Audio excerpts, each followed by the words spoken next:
I got hospitalized for exhaustion, and not a single person from my family showed up. Not one visit. Not even a phone call. Just a text from my brother. "Hey, can you still cover my car payment?" And that was it. That was the exact moment I stopped pretending I had a family. I did something. And a few days later, my dad called me. Panicked. What he said next? I'll never forget it. But let me back up. Hi, I'm Erin. I'm 29. I live in Oregon, and I'm a speech therapist at a public school, which basically means I spend my entire day surrounded by coughing kids, stacks of paperwork, and parents who either know everything or don't show up at all. And no, the kids aren't coughing because of speech issues. It's fall. It's cold. Half the class is sick. And I share a room with the school nurse, so someone's always sniffling 3 inches from my face. After school, I write lesson plans and try not to fall asleep face first in a bowl of microwave noodles. So when I say I ended up in the hospital from burnout, I don't mean it as a metaphor. I literally collapsed in the hallway at work while walking a 5-year-old to group therapy. 1 minute I was upright, the next I was under an IV, watching a nurse shake her head and say, "Sweetheart, if you don't stop, your body will stop you for you." Burnout, acute stress, dehydration, sleep deprivation. Call it what you want. It wasn't dramatic. It was just me, wearing someone else's hospital robe, smelling like broth, hands shaking, staring at my phone through watery eyes and realizing no one had reached out. No missed calls. No texts. Not from my mom. Not from my dad. Definitely not from my brother Josh. I had even texted them from the ER. I'd kept it light. Said, "Hey, just so you know, I'm in hospital. I collapsed at school. I'm okay. They've got me on fluids. Just tired. Love you guys." That's it. No drama. I figured someone would call, or at least write, "Hang in there."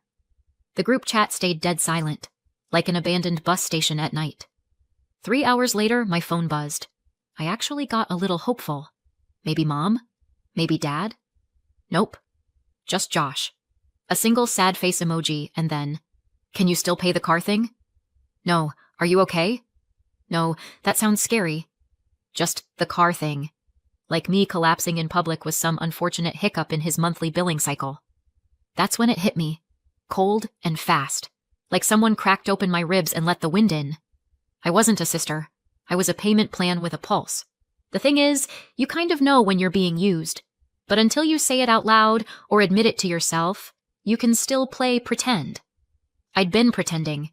And now I was lying under an IV bag, wide awake to it. I was done being the reliable one, the strong one, the one who holds it all together. I was done being the source. Later, the nurse came back and asked, "How's your pain?" Physically, maybe a 3 out of 10. Emotionally, somewhere around burn it all down. She left. I stared at the ceiling and started mentally tallying everything I'd canceled this past year. The beach weekend with my friends, canceled. Josh needed help with rent. New tires for my car, postponed. Mom called it another family financial emergency. The second job I picked up on weekends, that was to help cover the mortgage. Their mortgage. I work weekends at a toy store in the mall, in December. If you've never stood behind a register while sugar-crazed kids scream and parents argue over a 3D discount, let me tell you, it's not relaxing. It's slow-motion emotional collapse. Not once did I stop and ask, why am I the only one working 2 jobs? Josh is 20, physically healthy, emotionally stable if you don't count his Fortnite addiction and complete aversion to employment. He dropped out of college sophomore year, said it wasn't his path. Mom and Dad just nodded like, "Sure, go find yourself." When I was his age, I was working full-time while finishing grad school. But okay, he needs time to discover his own path. Mom hasn't worked in about a decade. Says she has emotional sensitivity to toxic workplaces. Dad takes the occasional freelance gig, but mostly hangs out in the garage, fixing imaginary problems and ranting about the downfall of society. They're not disabled. They're not retired. They've just delegated life to me. And I let them, because I thought that's what good daughters do. I closed my eyes and pictured my studio apartment. Tiny couch, fridge that hums like an aircraft engine, cabinet full of instant noodles. They knew I was in the hospital. They just didn't care. I spent 3 days in the hospital, just lying there. And for the first time in years, I started to feel like a person again. Mentally, physically. No lesson prep, no tantrums, No 5-year-olds licking the carpet while I try to explain what a syllable is. No constant pressure from their parents either. It was like someone cut the power, and I finally stopped twitching.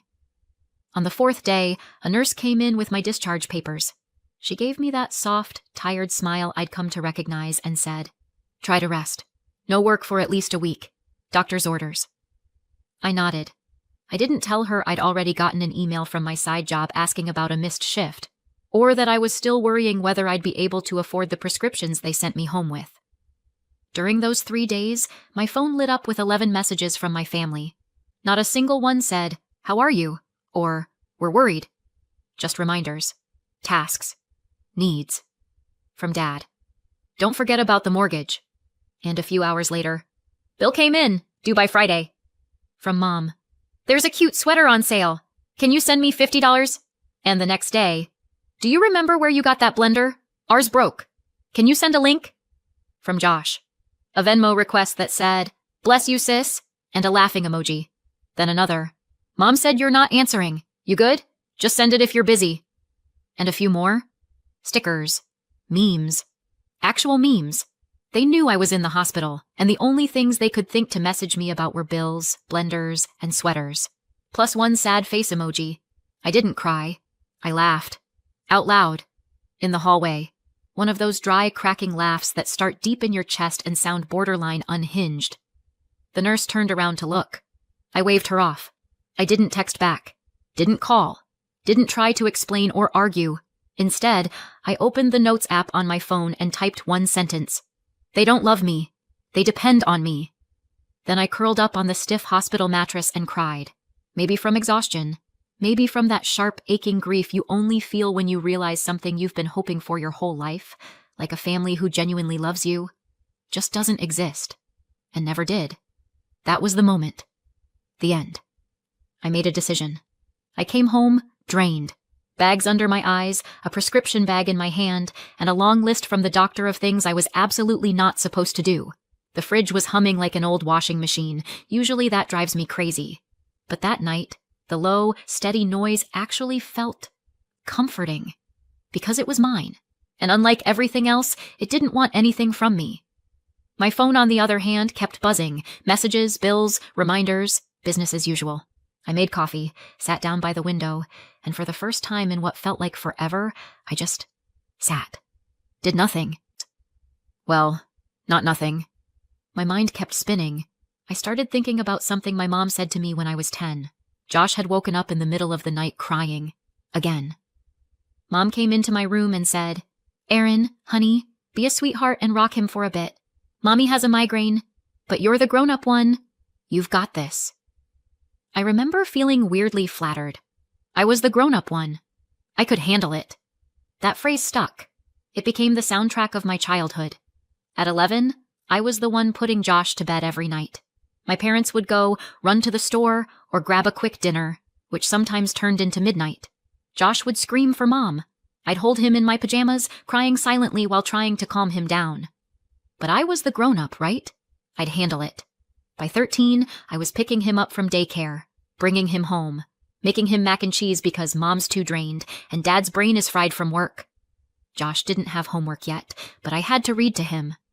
It's good for development. They called it helping. But helping is something you can say no to, and I never had that option. If I said, "I have homework," they'd go, "Your homework can wait. Josh needs you. He only has us." He only had us. But somehow, I was always part of that us, never the kid who needed care too. I remember being 14, invited to a friend's birthday, bowling, pizza. I was so excited. My parents even said yes.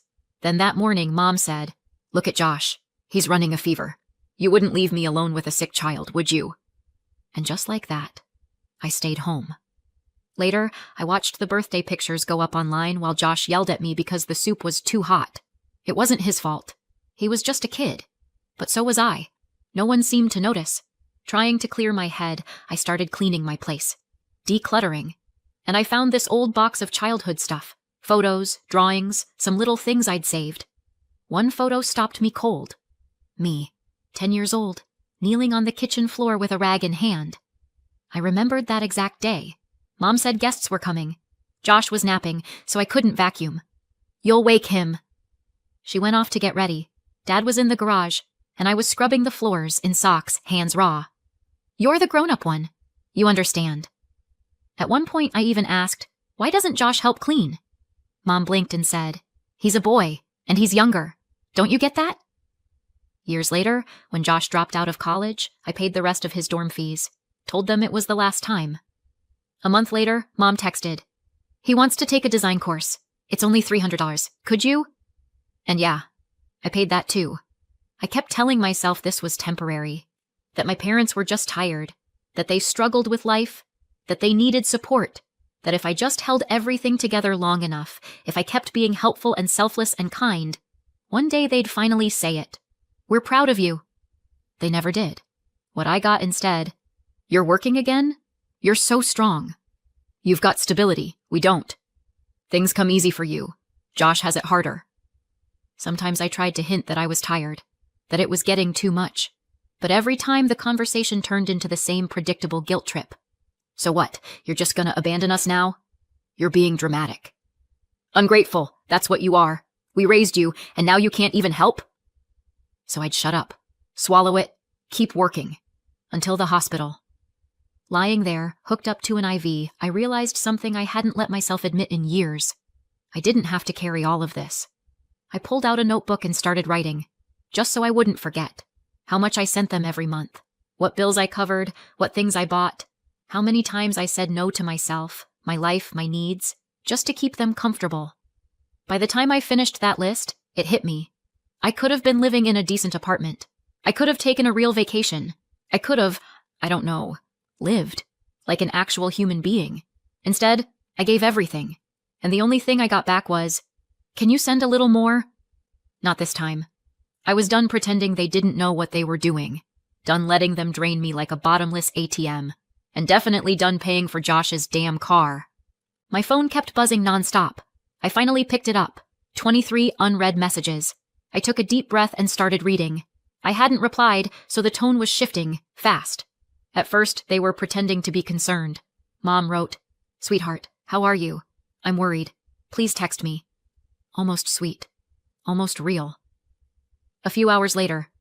"We got the electricity bill. Can you send the payment by Friday? Otherwise, we'll get charged a fee." There it was. Maternal love.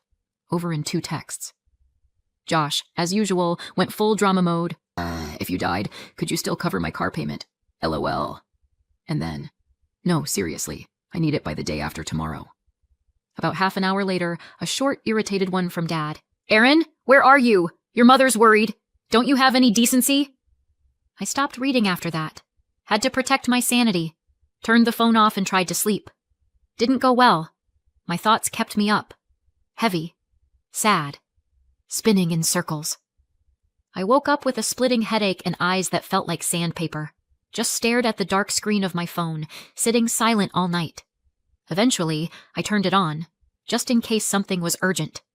It rang immediately, loud and demanding. Mom. I didn't answer. A few seconds passed. It rang again. And again. And again. They hadn't cared about me when I was in an actual hospital. They hadn't cared when I texted, "I'm on IV fluids." But now? Now that I'd gone silent? Now they were panicking. Because silence was dangerous. Silence meant risk. Silence meant the source might finally dry up. The calls started alternating with texts.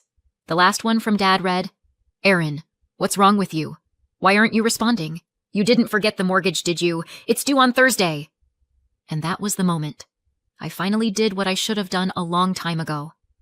I sat down and texted Dad, short and to the point. "I can't help this month. I've got my own expenses." 30 seconds later. Scene. Then, silence. Long, pregnant silence. And then, boom. The flood. "What do you mean you can't? It's just one transfer. You know how hard things are for us. You're abandoning your family? We were counting on you." Wow. Selfish much? Don't you remember everything we've done for you?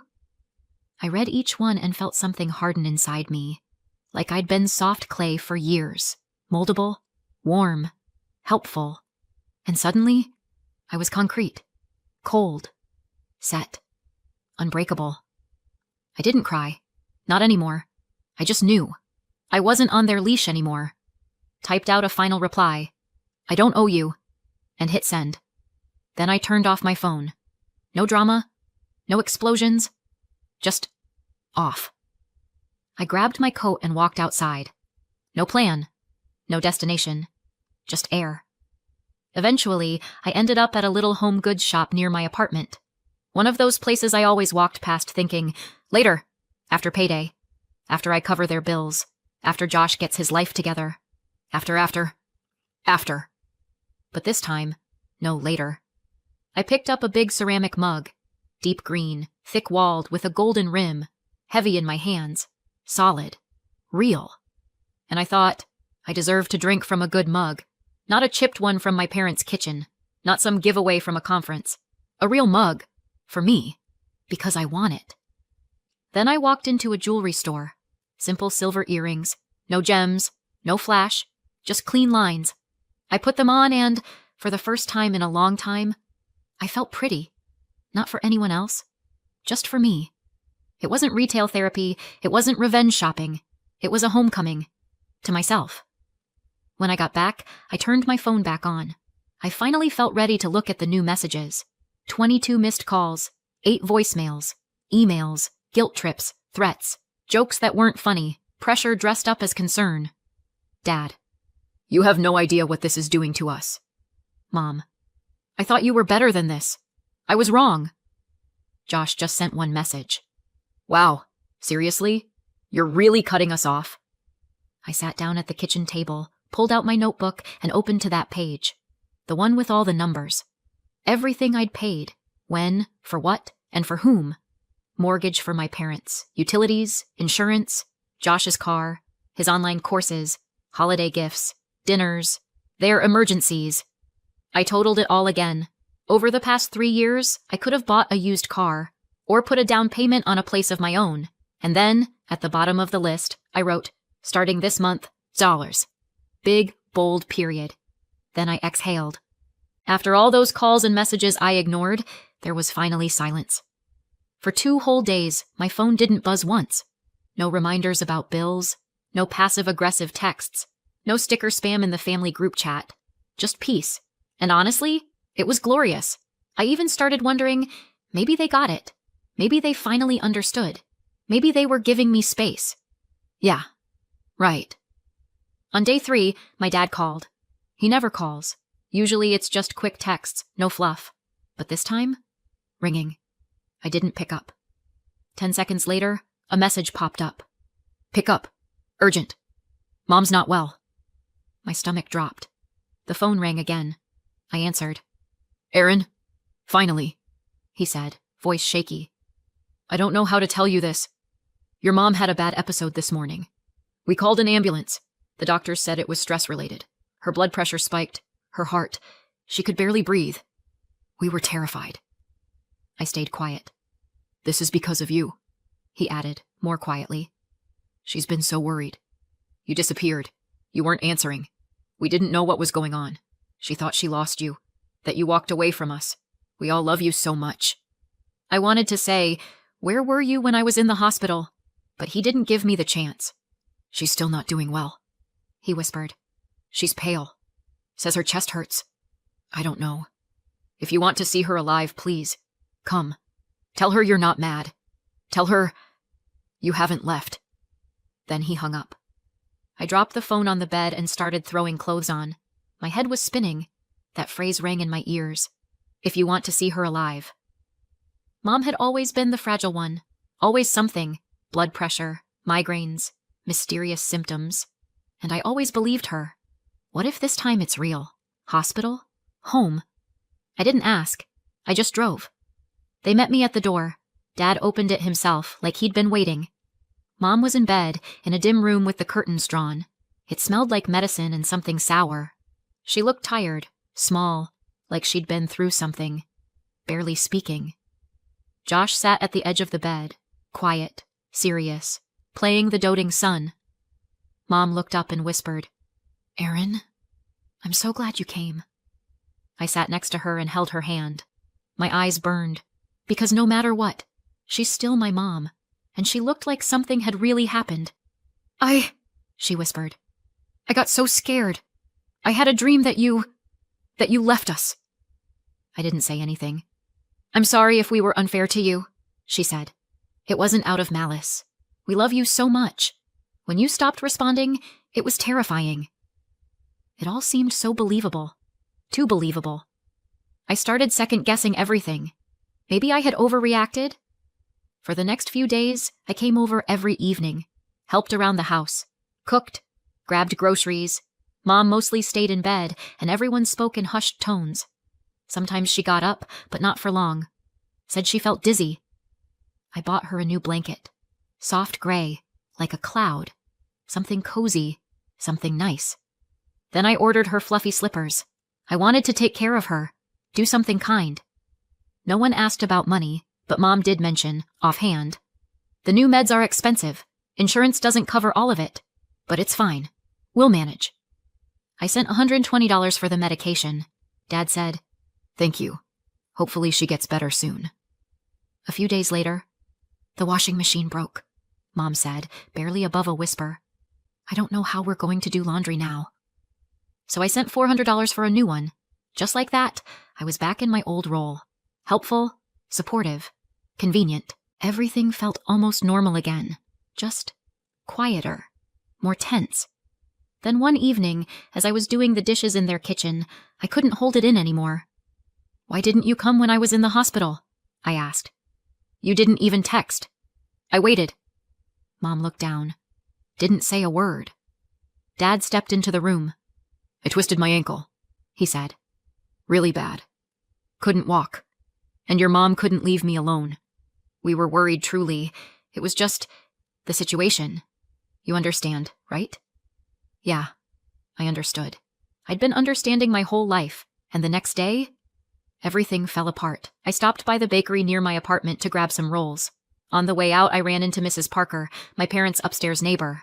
Mom used to chat with her all the time. She smiled at me, just like always, started small talk.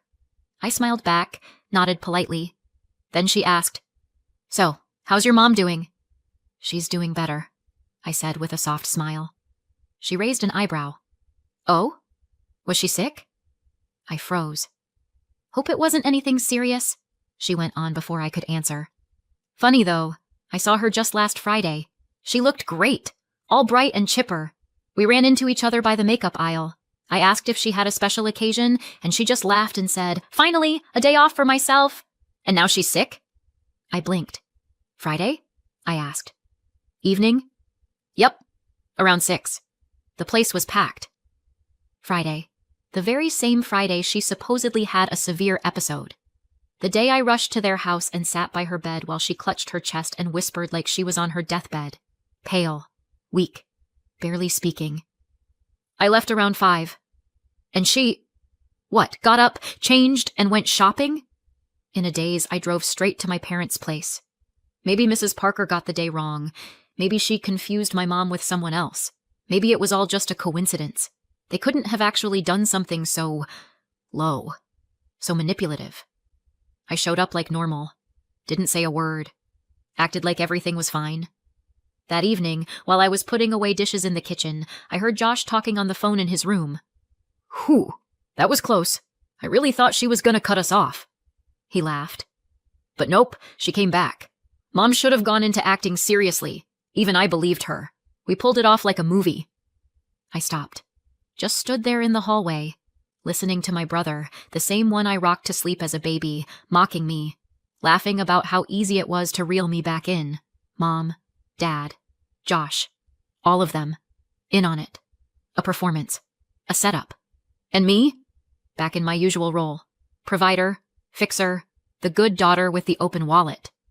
Josh must have felt my stare. He turned and saw me standing in the hallway, his face flushed. Aaron, he mumbled. What's up? I looked at him. Didn't say a word. There was nothing left to say. I walked past him, grabbed my bag, pulled on my coat. Tell Mom and Dad, I said calmly. They really sold it. Great job. Then I opened the door and left. Outside it was freezing, windy, maybe even raining. I don't remember. I didn't feel any of it. I wasn't crying. Something inside me had finally gone quiet. Something else had finally woken up. It's been 6 months. I've got a new apartment now. Small, but it has windows that look out onto the park. In the morning, I hear birds. In the evening, I catch the smell of fresh coffee from the bakery downstairs. Sometimes I wake up and can't quite place what I'm feeling. This strange lightness, this calm, even breathing. Then I remember. It's peace. I don't owe anyone anything anymore. I live my life. I don't work weekends. I have hobbies again. I read real books now, not worksheets, not therapy guides, actual novels. I joined a pool, bought myself a new couch. Not because it was on sale, but because it was soft and beautiful. For Christmas, I went to Seattle, just because I wanted to. I don't have a family anymore, but I have myself. And, as it turns out, that's more than enough. I also have friends now, the real kind. The ones who didn't judge, didn't guilt trip me, didn't hit me with the, well, maybe it's more complicated than that. We drink coffee together, text at night, sometimes sit in silence. And it's enough. They don't demand, don't manipulate, don't keep score. And my family? Well, let's just say cutting off the money supply triggered a mild apocalypse. Josh, poor thing, had to say goodbye to his car. The bank repossessed it when they realized he had neither a job nor a brain. He still hasn't found his path, by the way. My dad's freelance projects magically vanished. Turns out he'd just been watching YouTube in the garage this whole time. I guess the universe finally got tired of pretending that counted as work. And my mom? She made a brave return from her decade-long sabbatical of being too emotionally sensitive for office environments and marched herself down to the employment office. Last I heard, she's still looking for a job that lets her sleep in and be surrounded by only kind people. They had to sell the house, couldn't afford the mortgage. Now they all live together in a cramped one-bedroom on the other side of town. Rumor has it they still talk about my betrayal at dinner. Apologize? Of course not. That would require self-awareness. Much easier to paint me as the ungrateful daughter who destroyed their cozy little setup. They even tried rallying extended family, sent out their little PR campaign, emails, calls, dramatic sob stories. She abandoned her mother, who nearly died of heartbreak. After everything we've done for her. I thought Erin was the responsible one. Turns out she's just selfish. I got texts and calls from cousins I haven't spoken to in years. Great aunts. Random relatives who barely remembered my birthday. How could you do this to your mom? Did you really walk out on your parents like that? I always thought you were the mature one. I guess we were wrong. Each message was like a tiny splinter under my skin. At first I ignored them, and then I got mad. Not meltdown mad. Not post a rant online mad. Strategic mad. I opened Google Drive, made a folder, named it, for everyone who's concerned. Inside, I uploaded my bank statements from the last 3 years. Screenshots of transfers, to mom, to dad, to Josh. Screenshots of text messages. Mom saying, "You don't want us sitting in the dark, do you?" Josh begging, "If you don't help, I'll get kicked out." Dad reminding me, "Mortgage is due soon." I added one special file, a message from my mom thanking me for covering Josh's therapy course, which turned out to be a subscription to some online gaming platform. Then I sent the folder to everyone who came at me. No drama, no insults, just a line that said, "Before you judge, here's a bit of what was happening behind the scenes." Some people apologized, some disappeared. A few doubled down with the classic, "But they're your family. You can't just walk away from family." Yeah, well, turns out family isn't the people who gave birth to you. It's the people who don't treat you like a human battery pack for their life. I'm not bitter. I'm not broken. I'm healing. Because sometimes the only way to become yourself is to break free from the role they shoved you into as a kid. Thanks for sticking with me to the very end. What do you think? Did I do the right thing? Let me know in the comments. And hit subscribe if you enjoy stories like this.